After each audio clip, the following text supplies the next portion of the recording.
Touch करो, कौन म्याऊं करता है? गुड। इसका नाम क्या है?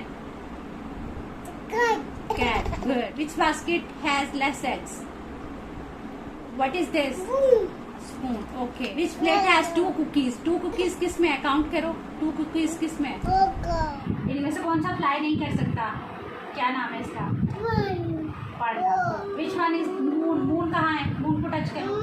गुड। बिस्मिल्लाहिर्रहमानिर्रहीम, अस्सलाम वालेकुम। जी नाज़रीन, मैं हूं आपका मेज़बान तलहा अदनान हारून। नाज़रीन, आज मैं आपको मिलवाने लाया हूं एक सुपर किड मोहम्मद अयाद से। जी नाज़रीन, ऐसा पाकिस्तानी ज़हीन बच्चा जिसने इंडिया क्या, बरतानिया क्या, दुनिया के कई ममालिक में इसने कामयाबी के झंडे गाड़े। आप भी कह रहे होंगे कि ये छोटा सा बच्चा ऐसे क्या कामयाबी के झंडे गाड़े होंगे। इसने सिर्फ 18 माह में 17 अवार्ड्स जीत लिए हैं। जी नाज़रीन, आप भी सोच रहे होंगे अब कि इतना छोटा सा बच्चा, इतने अवार्ड, इसकी जो चीज़ों की पहचान है, क्या जानवरों की पहचान है, क्या गाड़ियों की। जब जानवरों की बात करें तो उनकी इकसाम भी, अगर डायनासोर की बात की जाए तो उसकी तमाम इकसाम का भी इसको पता है। उसके अलावा एक मैं इनकी वीडियो देख रहा था जिसमें इसकी जो अम्मी हैं, इनकी जो मम्मा है, वो उनसे पूछते हैं कि काकरोच कहाँ पे है। काकरोच बता के साथ ये भी कह रहे थे कि पापा, कि मतलब पापा ने उसको मारा भी है। मतलब इतनी इतनी माशाल्लाह से इसकी पहचान। मेरे बेटे, मैं तो थक गया हूँ आपकी तारीफ़ कर करके।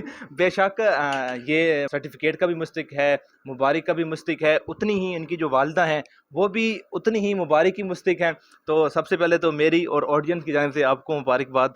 खैर मुबारक, बहुत शुक्रिया, बहुत शुक्रिया। अच्छा, 18 माह में 17 अवार्ड जीत लिए, तो एक मेरा मासूम सवाल है कि एक माह बीच में क्यों मिस हो गया? वो असल में ये था कि अभी 2 इसने डॉक्टरेट के ले लिए ना, तो 19 हो गए। अच्छा, अच्छा, अब 19 हो गए हैं। 19 हो गए माशाल्लाह से। अच्छा। क्योंकि 17 अवार्ड वो थे जो इसके रिकॉर्ड ब्रेकिंग के थे, और फिर जो जिस बच्चे के इतने रिकॉर्ड वो ब्रेक करता है तो उसके बाद उसको ऑनररी डॉक्टरेट की वो डिग्री देते हैं। अच्छा। तो फिर ये है कि इसको 2 जगह से ऑनररी डॉक्टरेट की डिग्री मिली माशाल्लाह से। अच्छा, माशाल्लाह, माशाल्लाह। बेशक अगर हम कहें कि ये आपके सब्र का भी फल है, क्यों कहते हैं कि सब्र का फल मीठा होता है, तो वो भी हम आगे जाके बात करेंगे। तो आपकी तो ज़ाहिर है इसमें मेहनत है ही। तो आपकी मैंने और भी बात सुनी जिसमें आप अपनी वालिदा को ज़्यादा कहती हैं। तो इनके पापा का कहीं ज़िक्र नहीं आया, ना वो इंटरव्यू देना चाहते, इसकी क्या वजह है? एक्चुअली हम लोगों ने कभी भी ये नहीं सोचा था कि हम इसको मीडिया पे लेके आएँगे, क्योंकि हमारे क्या? लिए ये एक सीढ़ी थी, ना कि ये इसकी मंजिल थी। हम लोग अभी लेके से चले थे और अभी हमें आगे जाना था। तो हम लोग कभी भी नहीं ये चाहते थे कि अभी इतनी छोटी एज में ये मीडिया तक आ जाए।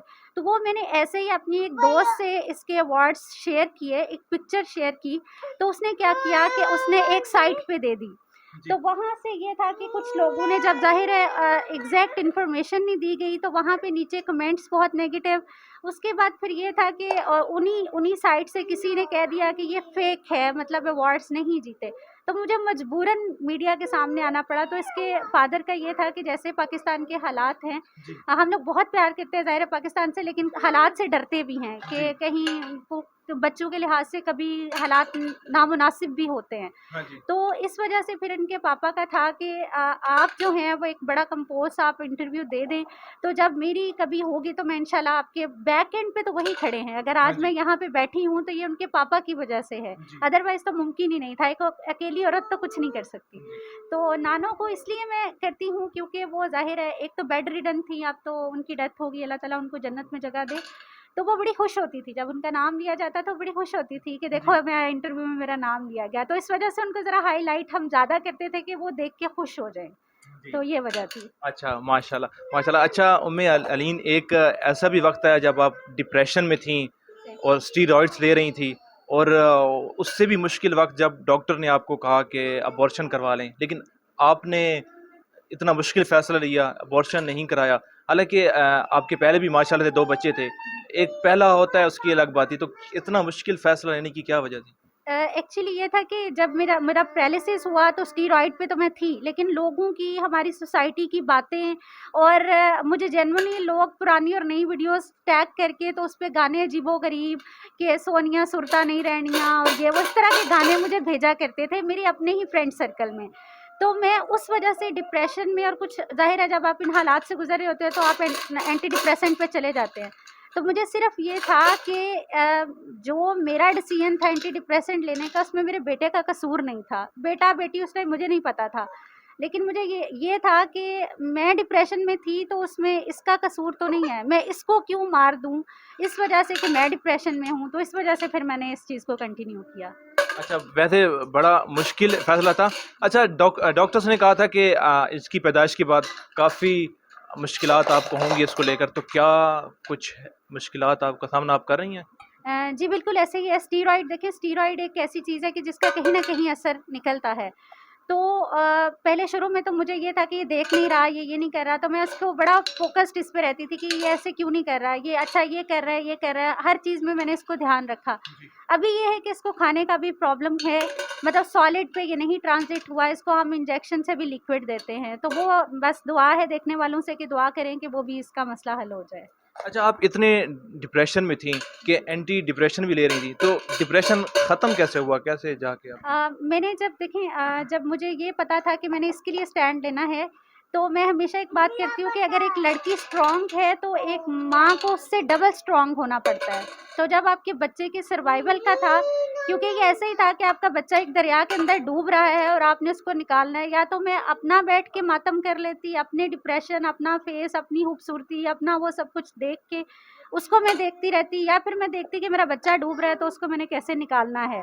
तो उस वजह से वो चीज़ मुझे बड़ा वो देती थी। अब आपको पता है कि जब एंटी डिप्रेसेंट छोड़ते हैं ना, तो आपको मूड स्विंग्स इतने सीवियर होते हैं कि आप सोच नहीं सकते। ये जो लोग मेरे ख़्याल में जो डॉक्टर्स हैं, साइकियाट्रिस्ट हैं, देख रहे होंगे, वो इस चीज़ को अच्छे से समझते हैं कि एकदम से ऐसे करके एंटी डिप्रेसेंट छोड़ देना आसान नहीं होता। जब आप सारा-सारा दिन सो रहे हैं और एकदम से आपने छोड़ दिया, आप सो नहीं सकते, आप ये नहीं कर सकते, तो ये कैसे वो था। तो मैं क्या करती थी, मैं बाहर निकल जाती थी, हस्बैंड के साथ वॉक कर ली। अपने आप को मैंने इतना मोटिवेट रखा, तिलावत सुनी, ये चीज़ें, मोटिवेशनल स्पीचेज़ सुनी। तो उस चीज़ में से निकलने में मुझे मुझे लगता है कि मेरे इन-लॉज़ ने बहुत हेल्प की, मेरे माँ-बाप ने बहुत अब्बू तो नहीं, अम्मी ने बहुत हेल्प की, मेरे हस्बैंड ने बहुत साथ दिया, तो उस चीज़ से मैं बाहर आई। अच्छा, माशाल्लाह, माशाल्लाह। बहुत बहुत बड़ी बात है, इसने अभी से माशाल्लाह इतनी कामयाबी हासिल की है, तो इंशाल्लाह आगे जाकर भी ये कामयाबी के तमाम रिकॉर्ड तोड़ेगा। अच्छा, कई लोग ये भी कहते हैं कि मतलब हमारा भी बच्चा 5 माह में सब कुछ याद कर लेता है, सब कुछ उसको पता है।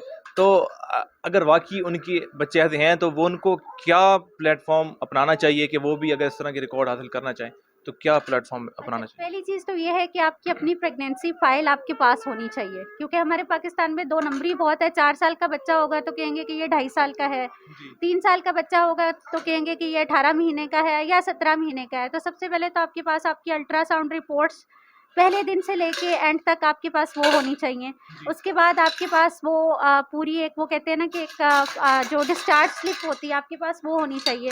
उसके बाद वो फिर बर्थ सर्टिफ़िकेट को मानते हैं, ऐसे उठ के वो बर्थ सर्टिफ़िकेट को नहीं मानते। उसके बाद ये है कि वो कहते हैं कि आप हमें प्रूफ़ वीडियोज़ दें, कि अगर आप कहते हैं कि ये 5 महीने में ये कर रहा है, तो आपके पास प्रूफ़ क्या है? हम कहने पे तो नहीं मानेंगे।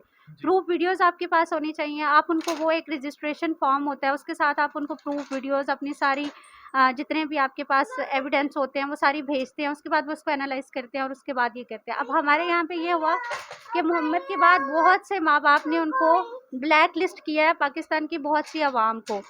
और उसके बाद सबसे बदकिस्मती ये है कि अगर मैंने किसी को गाइड किया, तो उन्होंने मेरे ही वॉइस मैसेज आगे भेज के, जी। तो उन्होंने कहा कि ये हमें पर्सनली जानती हैं और इन्होंने पर्सनली बच्चा देखा है, तो वो इतना टैलेंटेड है। तो मुझे कॉल आई इंडिया से और उन्होंने कहा कि मैडम आप कैसे लोग हमारी तरफ रेफ़र कर रही हैं। 60-60 वीडियोज़ ऐसी वो भेज देते हैं एविडेंस के तौर पे कि जिसमें बच्चा टेबल के नीचे से निकल रहा है या कोई चीज़ पकड़ के, तो वो कुछ कर रहा है, तो कहते हैं जी इसकी कॉग्निटिव स्किल्स बहुत है, आप ये चेक करें। तो हमारी टीम जो है, अब उन्होंने पाकिस्तान के लिए डबल चार्जेस कर दिए हैं। जो रजिस्ट्रेशन फ़ीस कभी 3,000 थी, वो उन्होंने 15-15 हज़ार कर दी है। अच्छा। तो वो ये कहते हैं कि क्योंकि हमारा टाइम बहुत कंज़्यूम होता है, तो इस वजह से उन्होंने इस चीज़ पे, और कुछ ने तो रिस्ट्रिक्शन लगा दी है कि अब पाकिस्तान का कोई बंदा हम नहीं लेंगे। अच्छा। तो हमारी आवाम को भी ये समझना चाहिए कि एकदम से जंप नहीं करना। मतलब अगर 8 मिनट की वीडियो है, तो उसमें वो 1-2 पहलू को ही हाइलाइट कर सकते हैं, इसकी सारी चीज़ों को नहीं कर सकते। जी। तो वो 1-2 चीज़ों को देख के तो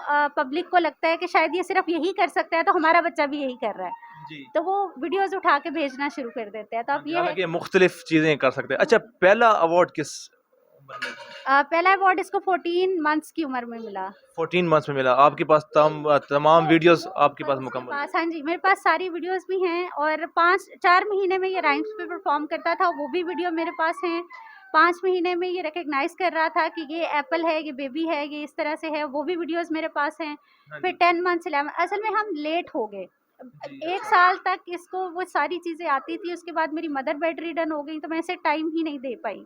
तो अच्छा। वो ये था कि 1 साल तक जो चीज़ें थी उसके बाद हमें फ़ोरम बहुत लेट मिला, तो जी, इस वजह से 16 माह में मैंने अप्लाई करना शुरू किया, 15, 16, 17 में डिफरेंट जगहों पे और फिर जी। ये है कि 18 तक इसके आना शुरू हो गया। अब माशाल्लाह 21 मंथ्स का हो गया। अच्छा माशाल्लाह, आपको मतलब 14 माह में अवार्ड मिला, जी। तो वीडियोस आप पहले मतलब एक जो माँ होती है प्यार में, खुशी में बना रही थी, आपको पहले कोई नहीं था पता किस तरह के कुछ अवार्ड भी होते हैं? नहीं, मुझे अवार्ड्स वगैरह का कुछ भी नहीं पता था, मुझे यही था कि जैसे हर बच्चा करता है ये वैसे ही कर रहा है। जैसे हर माँ को लगता है कि एवें ही बस लग गया है, लगा रहने दो। हाँ जी। तो मैं ऐसे बस एक इसके लिए बनाती थी वीडियोज़ कि जब बड़ा होगा तो मैं इसको दिखाऊँगी। तो वो तो अच्छा। मैंने ऐसे ही बस बना दी और वो बाद में काम आ गई। अच्छा, इसको भी किस्मत कहते हैं माशाल्लाह से, बहुत अच्छी बात है। अच्छा माँओं के नाम अगर कोई पैगाम आप देना चाहें?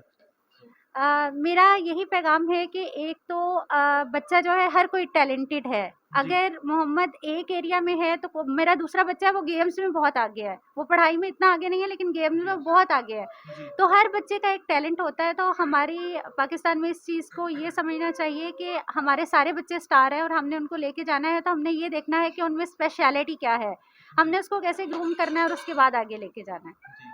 अच्छा माशाल्लाह, बहुत अच्छी बात आपने कही कि हर बच्चा सिर्फ़ पढ़ाई में नहीं आगे बढ़ सकता, किसी कोई सब खेल में अच्छा होता है, कोई किस चीज़ में अच्छा होता है, तो अपने अक्सर माएँ होती हैं पड़ोसी के बच्चे को देखकर वो कहती हैं कि उसने तो इतने नंबर ले आया है, तुम पढ़ाई में अच्छे नहीं, क्या पता वो किसी और में अच्छा हो।